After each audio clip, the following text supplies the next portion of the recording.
ఏయ్, అంతకు నన్ను నేను హత్య చేయడం చూసావా నువ్వు? అవునయ్యా, నేను ఫ్రాడ్నే.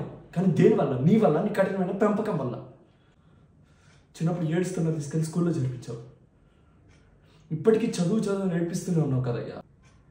జ్వరం వచ్చినా స్కూల్లో దించుతావు. ఎగ్జామ్లో ఫెయిల్ అయితే గుండు కొట్టిస్తావు. నాకు వాత పెట్టిన మానేదయ్యా. కానీ మ్యాథ్స్ గుండు, సైన్స్ గుండు అని ఊళ్ళో వాళ్ళు నన్ను ఎగతాలు చేశారు చూడు. ఆ బాధ ఇంకా అలానే ఉందయ్యా. సైకిల్ మీద నుంచి కింద పడిపోతే పరిగెత్తుకుంటా వచ్చి సైకిల్ లేపుతావు.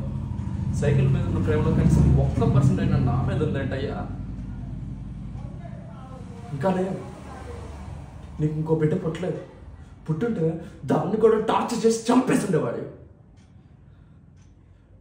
నేను ఇంజనీరింగ్లో చేరతాను నాన్న, అదొద్దనే కదయ్యా చేయి మీద కొట్టుకున్నాను. అప్పటికైనా వదిలేవా నన్ను? విరిగిన చేతితో తీసుకెళ్ళి ఎగ్జామ్ రాపించావు. కానీ ఒక్కసారి నా నొప్పి ఎలా ఉందని అడిగేవేంటయ్యా? ఇంట్లోని టార్చర్ నుంచి తప్పించుకోవడం కోసం హాస్టల్కి వెళ్ళి జాయిన్ అయ్యాను. కానీ అక్కడ ఒక్క ముద్ద నోట్లో పెట్టుకోలే.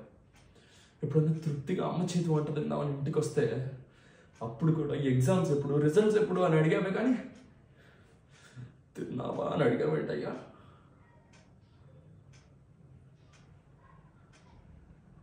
సినిమా కోరిక రాగానే నేరుగా నీ దగ్గరికే వచ్చి కదా చెప్పాను.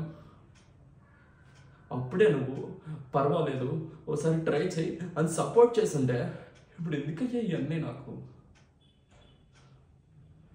అది కాక ఎవడో పిచ్చోడిని తీసుకొచ్చి నువ్వు వీళ్ళలాగా అయిపోతా ఉన్నావు. మనిషి వింటయ్యా నువ్వు. ఇప్పుడేంటి? ఈ లోకవే ఏమైపోయినా నేను ఇంజనీరింగ్ కంప్లీట్ చేసి ఉద్యోగం చేసి నీ ఎడ్యుకేషన్లో క్లియర్ చేయాలి, అంతే కదా? నువ్వేం కంగారు పడుకో, అది నేను ఎలాగైనా చేసేస్తాను. నేను భుజం మీద చేసి ఫ్రెండ్లీగా సపోర్ట్ చేస్తూ మాట్లాడే నాన్ననే కోరుకున్నాను. కానీ నువ్వు కనీసం నాకు ఒక్కరోజు కూడా నాన్నలా కూడా లేవయ్యా.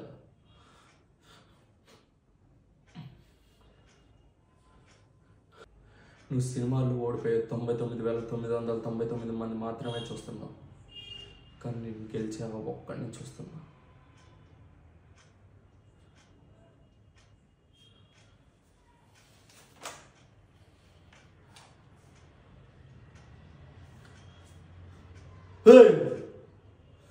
నువ్వు ఒక సాడిస్ట్ అయ్యా.